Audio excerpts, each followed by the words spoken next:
What's up, people? It is Tuesday, and I'm just waking up, so I might look a little funky, but I'm going to talk to you for a second. It is the 8th of June, and this is a birthday month, and today or tomorrow is a birthday, and I got to find out whose it is. Somebody in my family or a friend. So, Eric, I have never met this person named Eric, but yesterday I received a package from a fellow named Eric who said he was going to send me some records. And I really appreciate these, Eric. It's like you've been watching me, apparently, because you picked up on my vibe. He sent me two really cool records. Both are very collectible. One is one that I really wanted for the music, and one I wanted for the collectability, in all honesty. So let's start with that one. Eric, thank you so much. I had recently picked up Catapilla's second album, Reissued. I won't grab it. I've shown it recently. But this is their first, and this is an original U.S. Vertigo pressing. Now, the super collectible versions of this are the UK. Well, all UK Vertigo pressings are the ones that go for the high dollars. I'm not exactly sure why. But this is an American, and it's in really good shape. Wow, Eric. Thank you.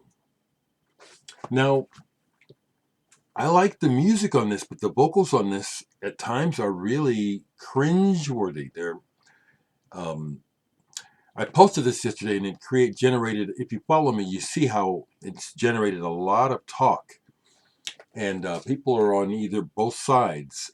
Some people love the vocals, and um, what I've noticed in the comments, the people that I know who are musicians are the ones who comment on the fact that the vocals are rangy, pitchy, but overall, this is a cool album. I like the first track in particular, the way it's driven by sax. They do jam out to the point where it's just, kind of, it's worn itself out. But this was made in 1971, and all of this stuff at the time was still new, really. That's why I feel I'm happy to have been able to have grown up in the 60s. Um, some amazing things happened socially and artistic with art and music, um, that a lot of firsts. And so this music and this whole, the way the Beatles really had a lot to do with opening up the gate for experimentalism and trying different things in different um, identities musically. It was a very special time. So, Eric, thank you so much. This definitely belongs in my collection. It's the sort of album that I would buy but not pay for collector's prices for. And even this US version, if you go look this up on Discogs, you can't buy this cheaply. Thank you very much, Eric. I really appreciate this. And even more, this other album that you sent me, Eric, because I used to have this, and I really went through some weird changes because I sold and got rid of records that when I look at what I kept, it's like I was out of my mind. I got rid of some very collectible, amazing albums, and this was one. Chick Corea, Dave Holland, Barry Altschul, ARC, and I've always liked this album.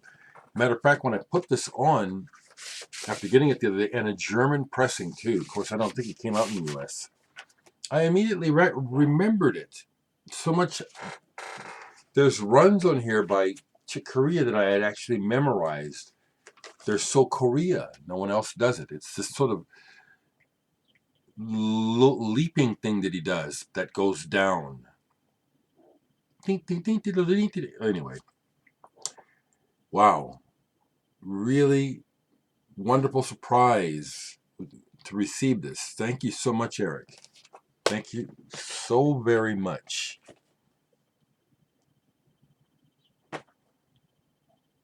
Thank you so much. Um, it pleases me just right quick to know that some of you folks who've been around for years are still with me. Rob, Panix, Jenny, and then some of the other folks who I always hear from, Rebecca, Ellie, um, Oscar, all of you folks.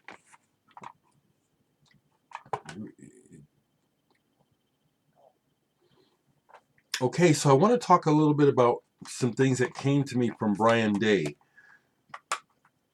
Bryan Day is a very interesting man. He sent me one of his latest releases. This is Bryan Day with Seymour Glass, Crooked Doppler. Now, this is not on his label. This is on some other label out of Europe. And this is what I want to say about this kind of work, because Bryan Day works with sound, and he's an instrument creator. And Bryan is so singular in what he does that I recognize his sound. I can hear an improvisation or a group thing going on, and I can pick out Bryan a lot of times because of his. I think it's an amazing thing to be able to say, So this is a dialogue, I would say, between he and this other musician. And it's a sound world. And that's the way to approach it. They're not songs. It's a place to go in audio. So that's how I'll put this. Crooked Doppler. Okay? Very interesting stuff. It's on Bandcamp. I'll leave the link. The other thing that he sent me is an installation documentation. This is Pi by Bill Brovold. Bill is a very interesting musician, guitarist. Happy to say I got to meet and jam with once. Interesting cat. He's done a lot of interesting work with a lot of people. Has some great stories. Very interesting man. So this is a DVD, and I'm not a math person, so I don't really understand pi, but I haven't really tried. But this is an art installation of his where he explains it on the back, and it's, he constructed the numbers, and then the tones on the guitar are related, and it's a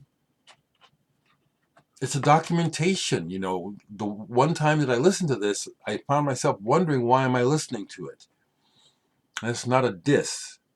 That's an honest response, because it's a document, okay? And at some point, hopefully, I'll have a understanding or be able to dive into the experience through the DVD. But I imagine going and seeing it in person was the way to go.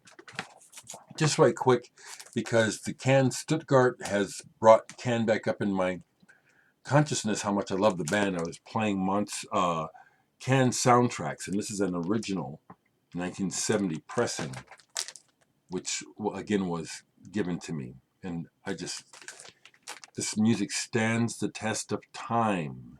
Everything about it stands the test of time. Here's one I pulled that I had overlooked, and I had not even archived it on Discogs, so I had to add this. This is some French jazz, and this is very good. You haven't heard of it. I don't know why. When I put this on, I was like, why isn't this known about? Jean-François Bovard, Daniel Bourquin, Leon Francioli, and Olivier Clerc. It's not free. These are composed. It's contemporary. Trombone, saxes, bass, and drums. This is fresh. It's interesting that the cover is kind of strange like that, with the dismembered limbs on a cross, because this is not dark overall. This is really very, very good. Hold this, because I bought it last year and put it away too soon. This is an excellent album. Figures by Aksak Maboul out of Belgium. Related to the Canterbury style. This is excellent. Just really excellent. Vocals are in French. I love the sound of that language. Blue Nile hats. You know this album. It can be considered really romantic. I just love it because it's so atmospheric. You know, and the care that was taken to put into making this music. That's what I got to show for now. And this Saturday, coming up this Saturday, I have a performance online that you'll be able to watch with Aaron Gum. I've been working with Aaron on learning more about modular synthesis, and we're going to do a performance. It may be live or we may record it. We're still working on it. I'll be working on that this afternoon. But it's out of Chicago, the Experimental Sound Studios. I'm so pleased to be to be on this channel. I see it just means so much to me to be a working musician artist right there in the pantheon of all the artists who I love and respect. You know, you should look at some Jean-Hervé Perron for Faust just did a set. Eric Friedlander was just on there. Just all these great people and other folks who I don't know. But myself, I'll be on Saturday night. And I'm posting the poster flyer for it on my Facebook, on Instagram, and on my Twitter. So if you follow me at all, you can see the information and watch me Saturday night.